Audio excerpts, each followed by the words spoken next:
روایات میں ہے کہ سرپرست حضرت معاذ بن غفرہ تھے۔ نبی کریم صلی اللہ علیہ وآلہ وسلم نے فرمایا کہ تم یہ جگہ مسجد کے لیے فروخت کر دو۔ یہ سن کر حضرت ابو ایوب انصاری نے عرض کیا کہ اس کی قیمت میں ادا کر دیتا ہوں۔ آپ صلی اللہ علیہ وآلہ وسلم نے انکار فرمایا اور 10 دینار میں زمین کا وہ ٹکڑا خرید لیا۔ زمین کی قیمت حضرت ابو بکر کے مال سے ادا کی گئی۔ ایک روایت میں یہ بھی ہے کہ نبی کریم صلی اللہ علیہ وآلہ وسلم نے دونوں یتیم بچوں کو بلایا اور ان سے زمین فروخت کرنے کی بات کی۔ ان دونوں نے عرض کیا کہ ہم یہ زمین ہدیہ کرتے ہیں، تو آپ صلی اللہ علیہ وآلہ وسلم نے ان یتیموں سے ہدیہ قبول کرنے سے انکار فرما دیا اور 10 دینار میں وہ ٹکڑا خرید لیا۔ حضرت ابو بکر صدیق رضی اللہ تعالیٰ عنہ نے حضرت محمد صلی اللہ علیہ وآلہ وسلم کے حکم سے اس جگہ کی قیمت ادا کی۔ زمین خریدنے کے بعد نبی کریم صلی اللہ علیہ وآلہ وسلم نے مسجد کی تعمیر کا ارادہ فرمایا۔ اینٹیں اور گارا تیار کیا گیا۔ آپ صلی اللہ علیہ وآلہ وسلم نے اپنے دستے مبارک سے پہلی اینٹ رکھی، پھر حضرت ابو بکر صدیق رضی اللہ تعالیٰ عنہ نے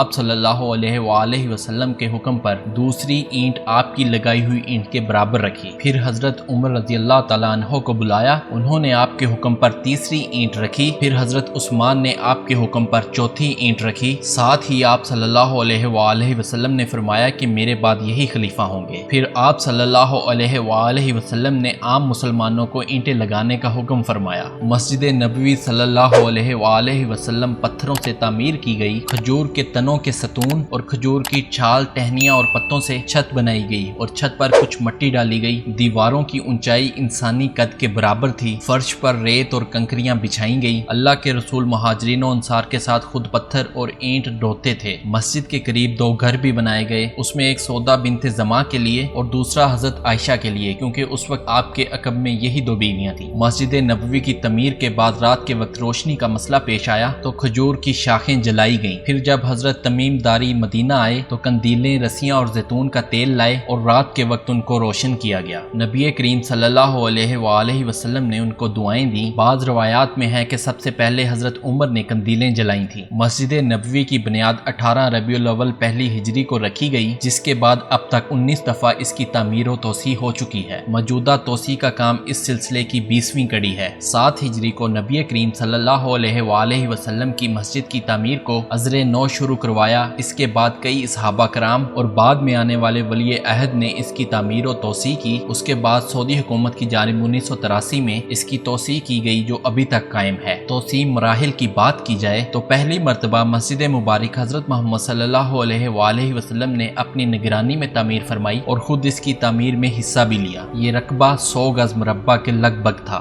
دوسری مرتبہ فتح خیبر کے موقع پر 7 ہجری میں حضور سید عالم نے عصر نو تعمیر کروائی۔ مسجد کے اضافے کے پیش نظر مسجد سے متصل ایک انصاری کی زمین تھی۔ آپ نے اس انصاری سے فرمایا یہ زمین جنت کے ایک محل کے عوض ہمیں دے دو۔ وہ کثیر العیالی کے سبب وہ رقبہ نہ دے سکا۔ سیدنا عثمان غنی نے 10,000 درہم اس انصاری کو پیش کر دیے اور پھر آپ کی خدمت میں حاضر ہو کر عرض کی، یا رسول اللہ صلی اللہ علیہ وآلہ وسلم، جو زمین آپ انصاری سے جنت میں محل کے عوض خریدنا چاہتے تھے وہ جگہ مجھ سے خرید فرمائیں۔ چنانچہ وہ جگہ معاوضہ جنت سیدنا عثمان غنی سے خرید کر مسجد میں شامل فرما دی۔ تیسری دفعہ کا ذکر کیا جائے تو سیدنا فاروق اعظم نے اضافہ فرمایا، یہ تعمیر 17 ہجری میں ہوئی۔ صدیق اکبر کے دور میں اضافہ یا ترمیم کا کوئی پہلو نہیں ملتا۔ سیدنا فاروق اعظم نے مسجد کو جنوب شمال مغرب کی جانب وسعت دی، ستونوں کو بدلا، کھجور کے تنے کی جگہ لکڑی کے ستون کھڑے کیے، مشرق کی جانب اضافہ نہ کیا کیونکہ امہات المومنین کے حجروں کا تحفظ مطلوب تھا، اور نیز یہ بھی فرمایا کہ اگر حضور نے مجھے مسجد وسیع کرنے کا حکم نہ دیا ہوتا تو میں یہ کام کرنے کی ہرگز جرت نہ کرتا۔ اس تعمیر میں سیدنا عباس رضی اللہ تعالیٰ عنہ کا مکان بھی شامل ہے۔ سیدنا فاروق اعظم نے انہیں فرمایا یا تو آپ مکان فروخت کر دیں یا مدینے میں اپنی پسند کی جگہ لے لیں یا پھر وقف کر دیں۔ سیدنا عباس نے انکار کر دیا۔ معاملہ بڑھا تو سیدنا ابی ابن کعب نے اپنے فرائض کو سر انجام دیتے ہوئے حضرت عباس کے حق میں فیصلہ دیا۔ فاروق اعظم خاموش ہو گئے۔ اس پر حضرت عباس نے بخوشی مسجد کو جگہ دے دی۔ سیدنا عمر فاروق اور سیدنا عباس کے درمیان اسی مکان کے پار نالے پر بھی اختلاف ہوا۔ چھت کا پانی مسجد میں گرتا تھا جس سے نمازوں میں دقت پیدا ہوتی، نمازی پریشان ہوتے۔ سیدنا فاروق اعظم نے یہ نالا اکھڑوا دیا۔ سیدنا عباس نے دربار فاروقی میں عرض کی، اے خلیفۃ المسلمین، آپ نے اس نالے کو اکھڑوا دیا ہے جسے حضور نے اپنے ہاتھ سے نصب کیا تھا۔ بس یہ سننا تھا تو خلیفۃ المسلمین پر رکت طاری ہو گئی اور فرمایا کہ اے ابن رسول، آپ میری پیٹھ پر کھڑے ہو کر اس نالے کو وہیں پر لگا دیں کہ میری غلطی کی تلافی ہو سکے۔ اللہ سبحانہ و تعالی ہمیں ہمارے گناہوں سے بچنے کی توفیق عطا فرمائے اور ہمیں نبی کریم صلی اللہ علیہ وآلہ وسلم کی سنت پر چلنے کی توفیق عطا فرمائے۔ خواتین و حضرات، اسی دعا کے ساتھ آج کی ویڈیو کا اختتام کرتے ہیں۔ امید کرتے ہیں کہ ہماری یہ ویڈیو آپ کو پسند آئی ہوگی اور آپ سے گزارش کرتے ہیں کہ اس ویڈیو کو لائک کر کے اپنے دوستوں اور عزیزوں اقارب تک پہنچائیے، اور اگر آپ ہمارے چینل ABL ٹاک کی ویڈیو پہلی مرتبہ دیکھ رہے ہیں تو ریڈ سبسکرائب کے بٹن پر کلک کر کے اور بیل آئیکن کو پریس کر کے ABL ٹاک کے سبسکرائبر ضرور بنیے تاکہ ایسی اسلامی، تاریخی اور معلوماتی ویڈیوز آپ کی روزمرہ کی زندگی کا حصہ بنی رہیں۔ جلد ہی کسی اور انفارمیٹیو سیشن کے ساتھ آپ سے دوبارہ ملاقات ہوگی۔ اپنا اور دوسروں کا خیال رکھیے اور جڑے رہیے ABL ٹاک کے ساتھ۔ اللہ حافظ۔